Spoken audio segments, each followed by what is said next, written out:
Welcome back, Pointers. I'm Liam Sheen. And I'm Derek Tritz. Welcome to tonight's episode of SPTV News.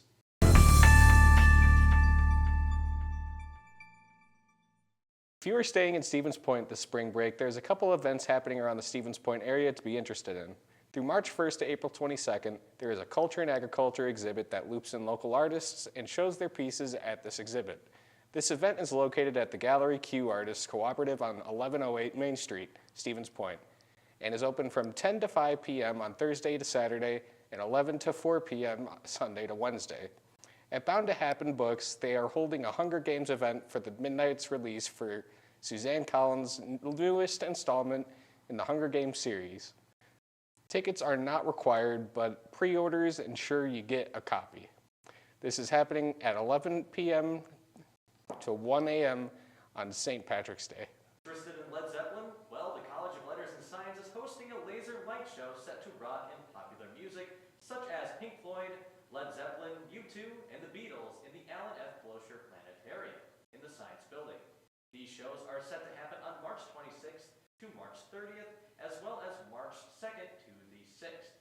The times that are offered for this cool laser show are 7, 8, and 9, and 10 p.m. Tickets are available only at the door starting from 6:30 p.m. on show days. Tickets are $7 for adults, $6 for students, and $5 for students with a UW-Stevens Point ID. Looking for a club to join? Well, the Board Game Club is welcoming to all. The club meets in the Legacy Room on the 3rd floor of the DUC every Wednesday from 7 to 11 p.m. to enjoy playing games from social games to more complicated games. Spring break is around the corner, and with that comes a lot of opinions on spring break. So, we from Pointer Studios went to the DUC to find out students' opinions on spring break. Meeting with people and finding time to meet new people. Sleeping. I haven't slept in like a week, so I need to sleep. Relaxing and seeing my family. I'm looking forward to spending time with my family and having a break from a lot of assignments. Yeah, so I'm looking forward to going on a trip with my friends over to Nashville. So we're going to take a look at all the old rock and roll and all the kind of country stuff that they got over there. So yeah. A break. Sleeping. Yeah, a break, and I'm going to get my hair cut, so yeah. Well, actually, I'm getting an Airbnb in Myrtle Beach, so I'm looking forward to going down there. That should be fun. I'm not looking forward to much over spring break. I'm looking forward to seeing my friends and family and my dog. I'm really excited to see my dogs. Depending on where it is and how much you want to spend on it. Yeah. Wisconsin Dells, if you're like 10, it's great. If you're over 10, like, what is there? Like water parks or, I don't know. What even is out there? Like bars? Depends the time, maybe Florida. Probably like Miami, because I just feel like there's like a lot of people there and it would not be that pleasant. That's a good question. Honestly, it kind of depends on who you go with, right? Maybe the most overhyped might be Panama City, Florida, because that's where everybody goes. But I mean, if you go with a good group, I suppose it'd be pretty fun. But yeah, that's kind of one that comes to mind is like, obviously a bunch of people are going to go there, so.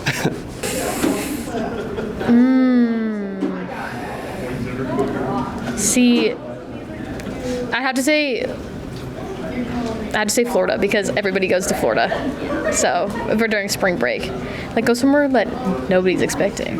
If you can. What do you think?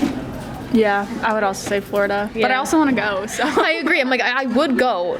I would, but it's like everybody goes there, so.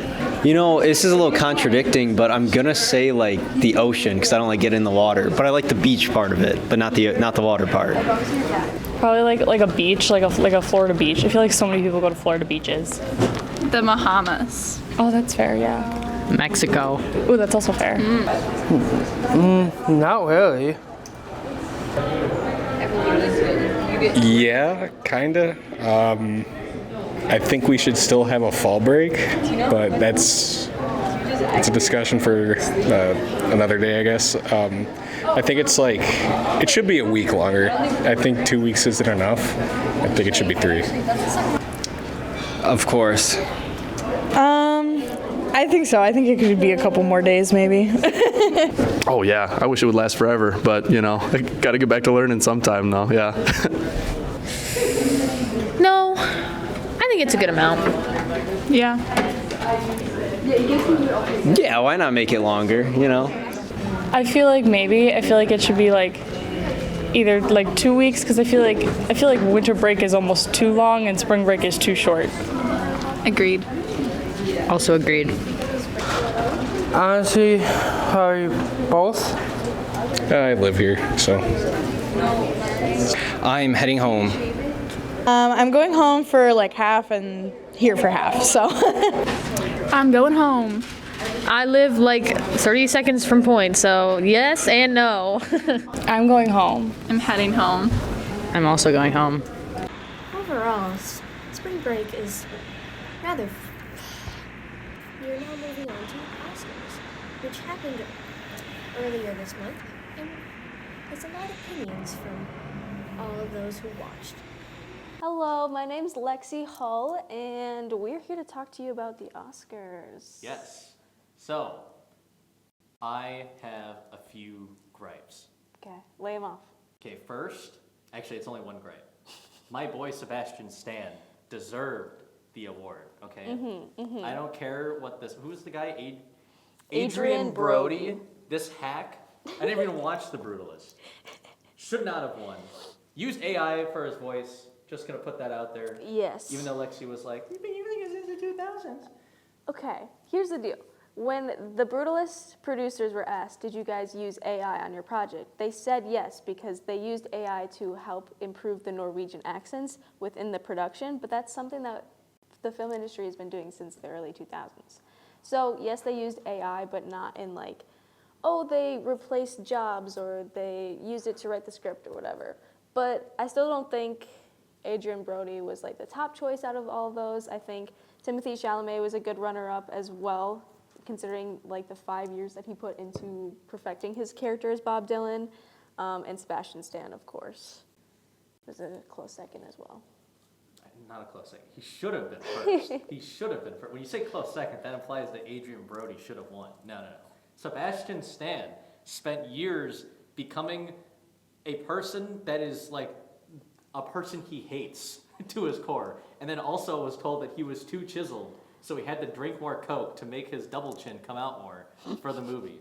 So I'm just saying, Sebastian Stan, the GOAT, with The Apprentice, who also had an underdog story, okay? The Apprentice got snubbed from like an actual release in the States for like an initial theater release.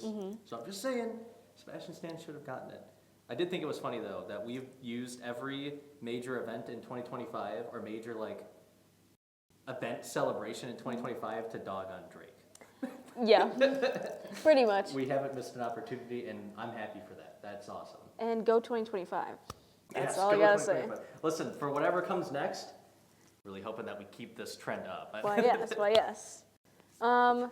Then after that, so Adrian Brody won the Best Actor. The Best Supporting Actor, which I completely agree with, was Kieran Culkin for A Real Pain. I don't know if you saw that. I did not. It's a great film. 2025 Oscars in general was just a great year for indie films. This film was produced, written, and directed by Jesse Eisenberg, and it's about a story about these two grandsons who go to Poland after their grandmother dies, and it's about the relationship between them, and it's a really beautiful story about discovering, family relationships and going back to your homeland, and it was just really beautiful. And I think that for Kieran Culkin, he did a great job at playing a quote-unquote unlikable character, but you still root for him the whole time, and I think that's really beautiful. But yeah. The other people in that category was Yura Borisov for Honora, Edward Norton for A Complete Unknown, Guy Pearce for The Brutalist, and Jeremy Strong, The Apprentice. I would say that Edward Norton was a close second, especially for just how amazing his character was portrayed in a Complete Unknown. Like, it is exactly spot on to the person he was playing in real life. Wait, Jeremy Strong is the guy who played Roy Cohn in The Apprentice, right? I think so, yeah. He also should have won. That guy went Apparently all in. we have an Apprentice fan over here. That movie was awesome, and it got snubbed, and I feel really bad for it. And this guy, this Jeremy Strong guy, oh my God, I can't get into it on this shorts, but he went all in for his part. Yeah. Although I'm sure that these were also like fine, I guess. I just think it's cool that for an Oscar, an indie film won. That's true. For supporting actor, like a big category like that, I think that's really cool. And a good fun difference based. It is nice to get some indie film representation in there. Yeah, for sure. And then for Best Supporting Actress, we have Zoe Saldana for Amelia Perez as the winner. Do you have thoughts on Amelia Perez? Did you watch it? Yeah. Well, actually, I didn't watch the entirety of it because it was bad? Yeah. That's what I get from everyone. Everyone I ask if they watched it is like, yeah, well, at least part of it. Some of it, yeah. I can't say I sat for the whole entire thing, but I think Zoe Saldana is a fantastic actress. Any other role that she's played, she deserved it for. Is this also the clip that I keep on seeing of her? Was it her singing into the microphone, or was that someone else? I think that was somebody else. Okay. I have no idea, actually. Whoever sung into the mic, that was not the move. Yeah, I mean... Or maybe it was for publicity's sake. If we're talking musicals, you have Ariana Grande. Like, what do you mean? Yeah. yeah, but musical's gonna win. From, like, I don't know. That was an interesting By the way, take. Wicked being like the only highly rated live action adaptation of a musical to hit the big screen. Nothing. In like maybe ever? I don't know. Well, okay, I shouldn't say maybe ever, because like there's like sound of music back in the day. Yeah. But like at least in the past 20 years. Yeah, it was actually like a good adaptation from the original Broadway show. I think it only won costuming. Yeah, I'm pretty sure it only won costuming. And they still had Cynthia Erivo perform there. I know. They were taking advantage of her. They made her sit through the whole thing. It was like the Grammys with Billy. Like, make her open the whole thing and then not give her anything. Well, that's fine, whatever. Oh wells. I think we can move on. I don't think there was anything. Well, did you watch Anora? I did. Was it good? What did it deserve winning? I think so. Okay, I didn't watch it, but considering Will said that he cried when he saw that they won, Yeah. I'm assuming that it was pretty good. It's another indie film that kind of swept the Oscars this year. It was written, produced, directed by the same person, and edited actually, all by the same person. And they had like a really small budget, and it wasn't supposed to like blow up at all, but it just had an amazing story, and it did really well. It won Best Picture. Mm-hmm. And that was in a year with Dune Part 2. Yeah. Which is basically what everyone was touting as the modern Lord of the Rings. Yeah. Or this generation's Lord of the Rings. So that's insane that an indie film won this year with. Even over Wicked, Dune, like all of these really popular movies that a lot of people went to the theaters for. And I work at a movie theater, and I'm just going to say not a lot of people went to go see Anora. But quality. But it's a good story, and I think it did deserve to be recognized for sure.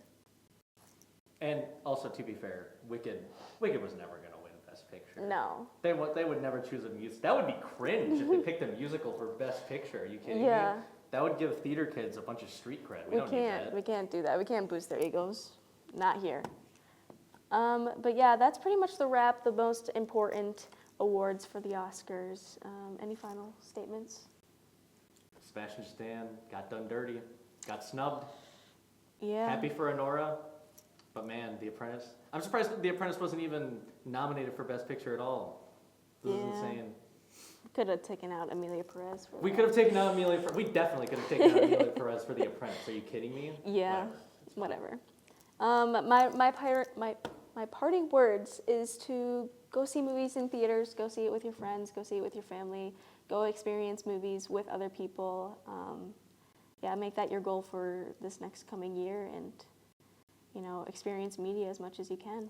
And remember that, sorry, you work in a movie theater, so this is like literally going against you. You can sneak in, if someone has a purse, you can sneak in the movie-sized candy boxes from Walgreens. It's true. You don't have to pay $6 for Milk Duds. It's true. And if we don't see it, we can't say anything. Yeah, so exactly. Just don't rub it in front of our faces. If you have the money, though, you should buy it from them because movie theaters are like, we are falling apart, but just get the Struggling a little popcorn. bit. Get the popcorn, and that will be fine. That's their high margin item. Yep, we got plenty of that. Okay, awesome.